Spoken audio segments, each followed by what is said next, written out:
After a lethargic effort from Anthony Davis led to a Game 1 loss, the Lakers put him on his charging station, topped off his battery, and have unleashed a ton of production that has directly led to LA taking a commanding 2-1 lead in dominating fashion last night. With their league-leading defense stifling the Suns at every turn, they are quickly rounding into the kind of form that convinces me they are back on the road to the NBA Finals.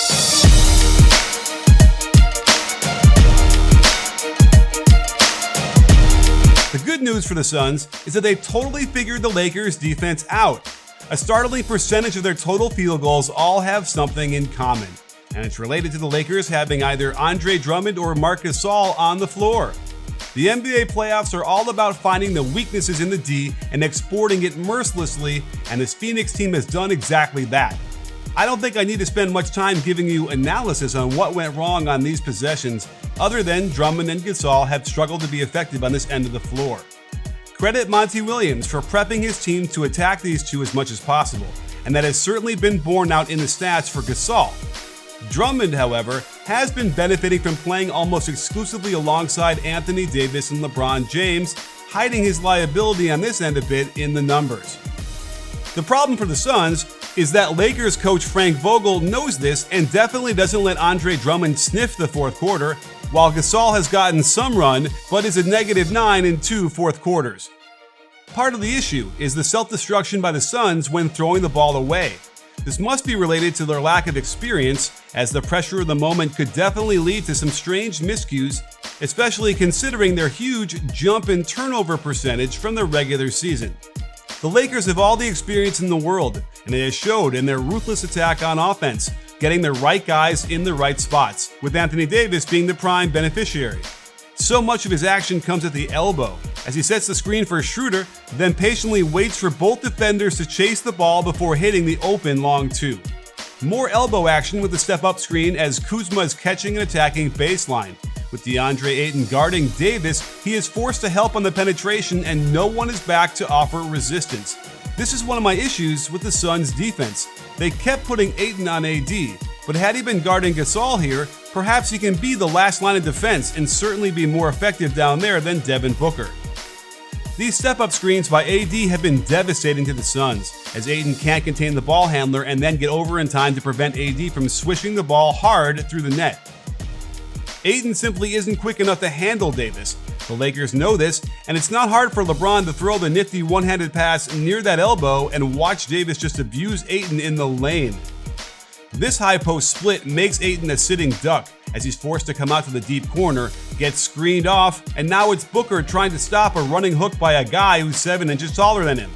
That said, they run the same exact play again, and while Ayton stays with his man around that screen, Davis hits the jump hook over someone his own size, and it just tells me the Suns don't have easy choices to make, especially because the Lakers can hit tough shots in the face of really good defense. However, when played properly, you can actually save energy while making it harder for your opponent to score. It's that same kind of savings you get when installing Karma as a Chrome extension or using their app to find the best deals, coupon codes, and price drops that will keep more money in your pocket. Anthony Davis was pure energy on the court in Game 3, and he clearly needs to recharge every now and then, which is what I needed to do for my iPhone with a new charging cable. I can save the types of cables I'm looking for at any of my favorite stores. Karma will alert me when there's a price drop via email or mobile push. They make organized lists for all the products you want to buy so you can keep your wish list up to date. It's peace of mind knowing I'm saving the most money I can, and that's the feeling you'll get when you click on the link below. Karma will scan the web for coupon codes and apply them at checkout automatically. This is a special feature if you use Karma on your computer, so the Chrome extension is a must. Plus, they've got a cash back feature where you can earn cash via PayPal when you shop select retail partners. Get Karma's free Chrome extension with this link or click on it down below. And you'll save money like the Suns can save points by putting DeAndre Ayton on Andre Drummond. That way, he's at least free to roam a little bit and protect the rim. Here, he's stuck being rightfully concerned about Davis's mid-range game. Had he been on Drummond, he could have protected the rim for the Suns, and LeBron doesn't dunk this.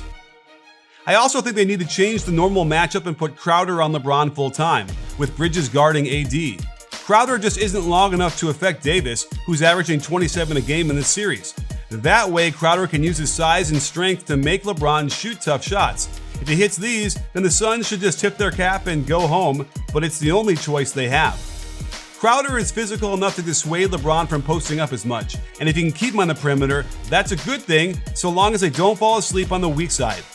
The Suns should also give Cam Johnson more opportunities to guard LeBron.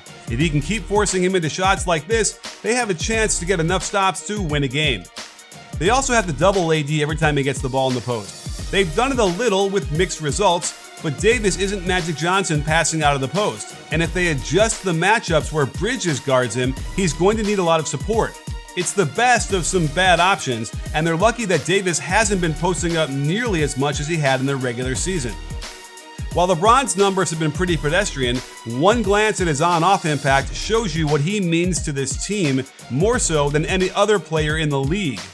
That said, it's Dennis Schroeder who's also hurting the Suns' defense, and the high pick and roll is a big key, as they get Ayton involved as much as possible as a screener's man, and he can either get all the way to the basket for tough finishes around the hoop, or take what the defense gives him in the drop coverage and just pull up for open 15-foot jump shots.